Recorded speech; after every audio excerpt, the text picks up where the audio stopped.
Dr. Zakir, the next issue we need to bring up is Riba, again, one of the major sins. And unfortunately, nowadays, many Muslims consider Riba to be completely lawful in this modern world that we live in. What's your advice according to Quran and Sunnah? I do agree that there are many Muslims who consider riba not to be interest and they think it's lawful. But riba means anything over and above.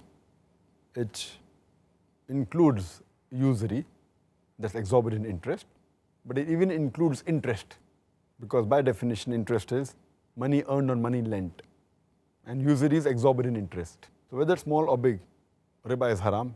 It includes interest as well as usury. And Allah subhanahu wa ta'ala has used the word riba in the Quran no less than 8 times. It's mentioned in Surah Al-Imran, chapter number 3, verse number 130. Surah Nisa, chapter number 4, verse number 161. In Surah Baqarah, chapter number 2, verse number 275, it has been used thrice.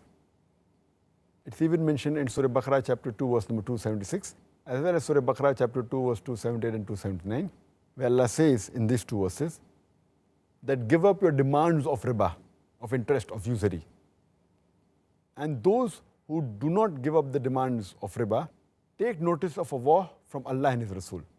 That means if you indulge in riba, Allah and His Rasul will wage a war against you. There are other major sins like having intoxicants, having alcohol, drugs, etc. But this, besides being a major sin, the ruling is that Allah and His Rasul will wage a war against you. It is the only verse in the Quran for the only major sin where Allah and Rasul wage a war against you, it is riba. So it is one of the biggest major sins. That is the reason it has been rated in the category number 12 in Al-Qabair by Imam al-Dhahabi, mentioned number 12. And as far as the punishment is concerned, it's mentioned in Sahih Muslim, volume number 3, hadith number 3881, the beloved Prophet Muhammad sallallahu alaihi wasallam, he cursed those people who accept riba and who give riba. Those who take interest and give interest. Those who record it, as well as the 2 witnesses, all of them are the same. The Prophet said that all these people are cursed.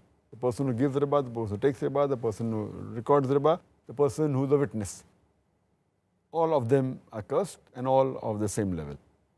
It's further mentioned in Mustadrak al-Hakim, hadith number 2259, the beloved Prophet ﷺ said that there are 73 different types of riba, different degrees of riba.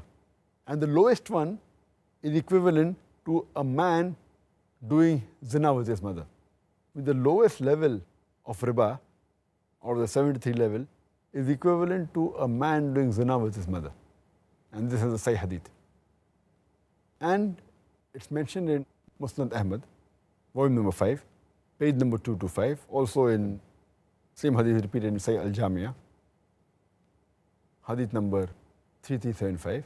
The beloved Prophet ﷺ said that anyone who takes riba equivalent to 1 dirham, it's worse than a man committing zina 36 times. If you take 1 dirham of riba, it's worse than a man committing zina 36 times. So this is the punishment and the enormity of sin in Islam. And we see today that most of the Western countries, they are drowned in riba. Everything is an interest. You take a loan on interest, you can take a house on interest, you can take a car on interest, the credit card. So everyone, and in this scenario, it makes a poor man more poor. It can make many rich men go bankrupt. Otherwise, the other people, rich men, become more rich. And there are various evils, and I've given a talk on this topic, interest-free economy promulgated by the glorious Quran, where I've proved all the evils of riba. And we see that today, a man will make more profit if he has the concept of Islamic business, profit and loss sharing, rather than based on interest. That's the reason most of the top companies, they're zero debt companies. They don't take loan from the bank. They prefer opening issues and having shares and sharing the profit with the public that the Islamic concept.